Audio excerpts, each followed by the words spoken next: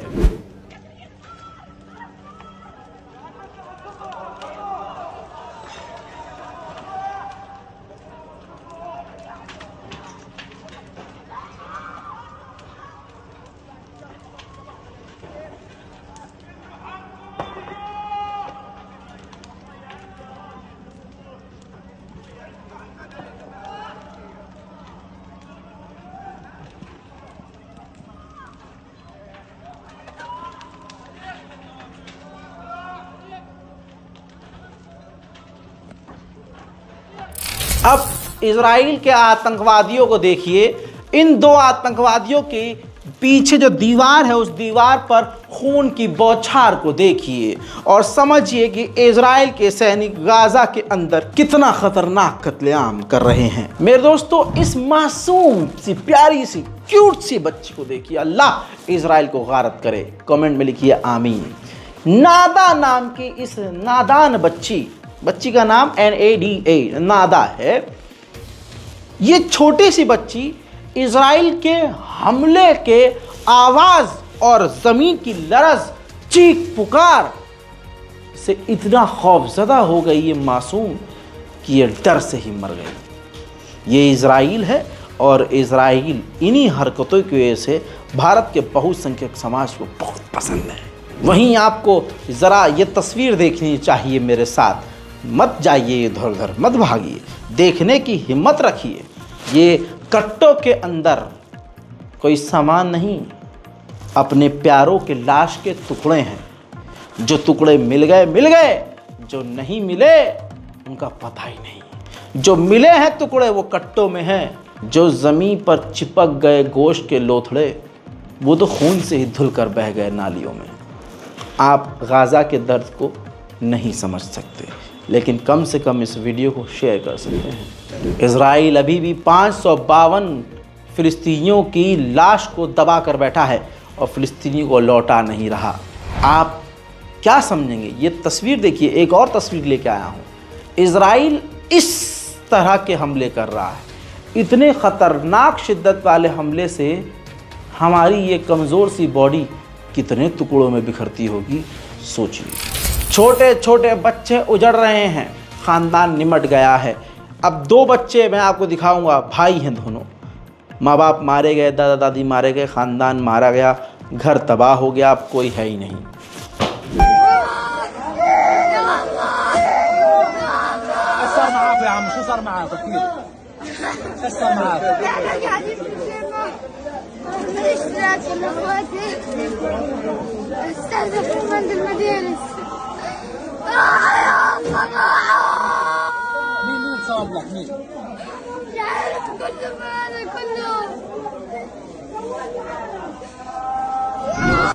उधर इजराइल के सैनिकों की खौफनाक तस्वीर। फिलिस्तीनियों के गाजियंस के मकानों में आग लगाकर सेलिब्रेट कर रहे हैं, खुशियां मना रहे हैं।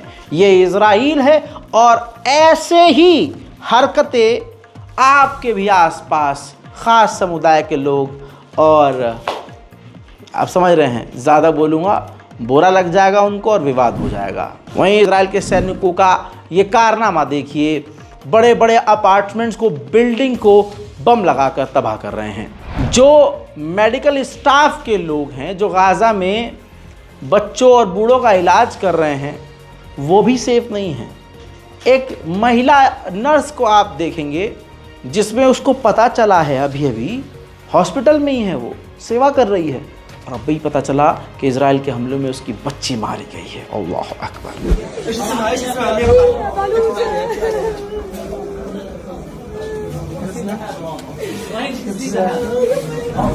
वहीं इजराइल फिलिस्तीन के वेस्ट बैंक के इलाके में पत्रकारों के ऊपर भी फायरिंग कर रहा है ताकि वो भाग जाए।